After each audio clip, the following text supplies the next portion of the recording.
വലിയ പ്രതീക്ഷയും സ്വപ്നങ്ങളും ഒക്കെ നെയ്തെടുത്ത നമുക്ക് ഇന്ന് ജീവിതത്തിൽ ഒരു പ്രതീക്ഷയുമില്ല. മക്കൾക്ക് വേണ്ടി രാപ്പകലില്ലാതെ ബുദ്ധിമുട്ടി കഷ്ടപ്പെട്ട് പണിയെടുത്ത് ലക്ഷങ്ങൾ സമ്പാദിച്ച ഒരച്ഛനെ എനിക്കറിയാം. അദ്ദേഹം ഒരു സുഖവും ജീവിതത്തിൽ അനുഭവിച്ചിട്ടില്ല. നല്ല യൗവനത്തിൽ ഗൾഫിൽ പോകും, 3 വർഷം കൂടുമ്പോൾ വരും, 3 മാസം ഉണ്ടാവും അല്ലെങ്കിൽ 4 മാസം ഉണ്ടാവും. അത് കഴിഞ്ഞ് അടുത്ത 3 വർഷം തൻ്റെ മക്കൾ 2 പേരെയും നല്ല മിടുക്കന്മാരായി വളർത്താൻ ഈ അച്ഛൻ മക്കളെ മുതിർന്ന തരത്തിൽ പഠിപ്പിക്കാൻ വേണ്ടി കഷ്ടപ്പെട്ടൊരച്ഛനെ എനിക്കറിയാം.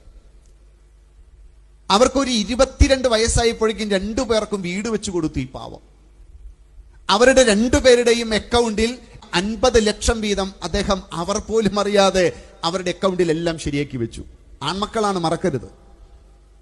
ഈ മക്കൾ പഠിച്ചു. അവർ 2 പേരും വലിയ ജോലികൾ അന്വേഷിച്ച് ഇന്ത്യക്ക് പുറത്തു പോയി. വായിച്ച് സ്വപ്നം കണ്ടതെല്ലാം അവിടെയുണ്ട്. അവർ അച്ഛനും അമ്മയ്ക്കും കത്തയച്ചു. അച്ഛൻ ഞങ്ങൾക്ക് വേണ്ടി അക്കൗണ്ടിലിട്ട് 50 ലക്ഷമില്ലേ, അത് ഞങ്ങളുടെ 1.5 വർഷത്തെ ശമ്പളമേ ഉള്ളൂ, അതുകൊണ്ട് ആ പൈസ ഞങ്ങൾക്ക് വേണ്ട, അച്ഛൻ എടുത്തോളൂ. അച്ഛൻ ഞങ്ങൾക്ക് വേണ്ടി വീട് പണിത് അവിടെ വെച്ചിട്ടില്ലേ, ഞങ്ങൾ അവിടേക്ക് വരാൻ ഇഷ്ടപ്പെടുന്നില്ല, ഇവിടെ ഞങ്ങൾക്ക് അതിലും സൗകര്യങ്ങളുള്ള വീടുകളുണ്ട്.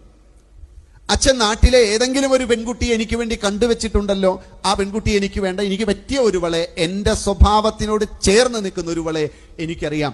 ഇതൊക്കെ പറഞ്ഞ് അവരവിടെ സ്ഥിരതാമസമായപ്പോൾ കരഞ്ഞുകൊണ്ട് ഈ അച്ഛൻ എന്നോട് പറഞ്ഞു, എൻ്റെ ജീവിതത്തിലെ 40 വർഷം ഞാൻ കഷ്ടപ്പെട്ടത് എൻ്റെ മക്കൾക്ക് വേണ്ടിയിട്ടായിരുന്നു.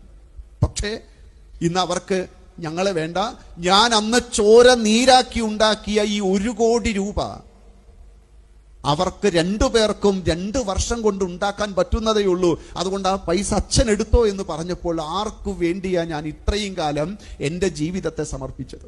ആത്മഹത്യയെക്കുറിച്ച് അദ്ദേഹം എത്ര തവണ ചിന്തിച്ചു എന്നറിയുമോ? ഒരു ജീവിതം മുഴുവൻ സമർപ്പിച്ച് മക്കൾക്ക് വേണ്ടി ജീവിച്ച ഈ പാവം ഇരുന്ന് കരയാണ്. അദ്ദേഹം പറയാ, ഞാനൊരു ക്ഷേത്രത്തിൽ പോലും പോയിട്ടില്ല, കാരണം ആ സമയം കൂടി എൻ്റെ മക്കൾക്ക് 10 രൂപ ഉണ്ടാക്കി കൊടുക്കാൻ പറ്റുമെന്ന് ആലോചിച്ച്.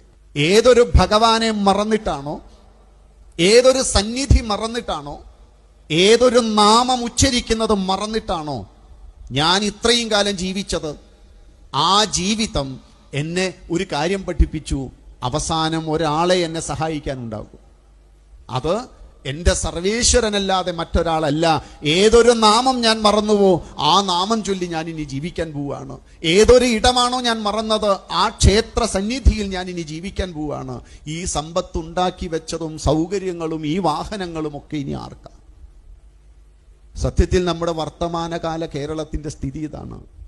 കുറേ വൃദ്ധസദനങ്ങൾ നമുക്കുണ്ട് എന്നല്ലാതെ, പാവം പിടിച്ച പ്രായമുള്ള കുറേ അച്ഛനമ്മമാർ ജീവിക്കുന്നു എന്നല്ലാതെ, ഈ സുന്ദരമായ ദൈവിക കേരളം ഇന്ന് വൃദ്ധസദനങ്ങൾ മാത്രമുള്ള ഒരു കേരളമായി മാറിക്കൊണ്ടിരിക്കുകയാണ്. നമുക്ക് നമ്മുടെ മക്കളോട് നമ്മുടെ മഹത്തരമായ ഈ പാരമ്പര്യമൊക്കെ ഒന്ന് ഓർമ്മിപ്പിക്കാൻ പറ്റണ്ടേ?